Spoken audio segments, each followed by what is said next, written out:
Le 15 octobre 1962, le gouvernement américain découvre stupéfait des clichés de plusieurs rampes de missiles nucléaires soviétiques sur l'île de Cuba. À moins de 200 km des côtes américaines, un tel arsenal représente une menace considérable pour les États-Unis.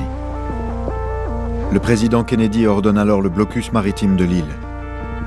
183 vaisseaux de guerre américains, dont 8 porte-avions, empêchent les cargos soviétiques chargés de missiles de s'approcher de Cuba. Le monde tremble dans la crainte d'une guerre nucléaire. Après 4 siècles de colonisation espagnole, Cuba obtient son indépendance en 1898. L'île tombe alors rapidement sous la tutelle des États-Unis qui la convoitaient depuis longtemps.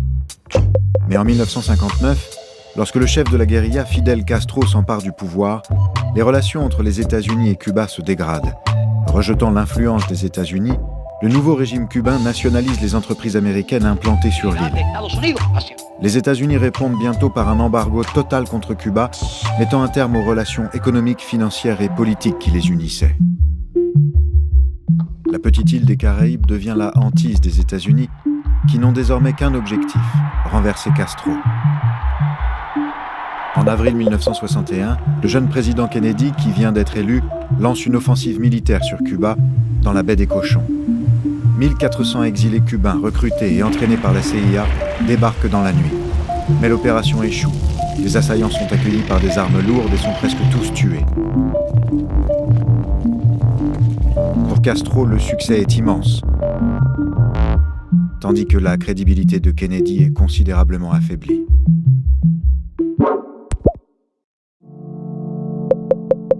Après l'embargo américain et le débarquement de la baie des Cochons, Fidel Castro se rapproche de l'URSS et Cuba bascule dans le camp soviétique. Une alliance qui inquiète la superpuissance américaine à l'heure où la guerre froide bat son plein et que les relations entre les deux blocs se détériorent. Cuba a changé de camp. C'est désormais, aux yeux des États-Unis, un satellite soviétique, un danger permanent à 150 km de la Floride, un exemple de révolte qui risque de créer par contagion une situation dramatique dans toute l'Amérique latine. En juin 1962, dans le plus grand secret, près de 50 000 soldats et une trentaine de missiles nucléaires soviétiques sont envoyés sur l'île. C'est l'opération Anadyr. Nikita Khrouchtchev, le leader soviétique, entend ainsi éviter une nouvelle tentative d'invasion américaine, mais surtout faire de l'île une base militaire stratégique à proximité des côtes américaines. Les États-Unis ont installé des missiles nucléaires en Turquie et en Italie, l'URSS en aura à Cuba. Le 22 octobre 1962, John Fitzgerald Kennedy s'adresse aux Américains d'une voix grave.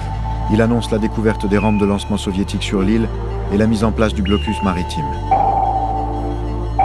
Le président américain demande aux leaders soviétiques de retirer immédiatement les missiles sous peine de représailles. Près de 600 avions de combat et 40 000 marines sont prêts à intervenir. La tension est à son comble. Alors que le monde entier retient son souffle, les dirigeants négocient dans l'ombre par lettres interposées. Kennedy s'engage publiquement à ne pas envahir l'île en échange de quoi, le 28 octobre, Khrouchtchev accepte de retirer ses fusées de Cuba. La planète respire. Par une clause secrète, le président américain a également concédé au démantèlement de ses missiles en Turquie. Après avoir frôlé la catastrophe nucléaire, les deux grandes puissances décident de mettre en place le téléphone rouge. The Washington-Moscow hotline, a safeguard against hot heads in the Cold War, is installed in the Pentagon.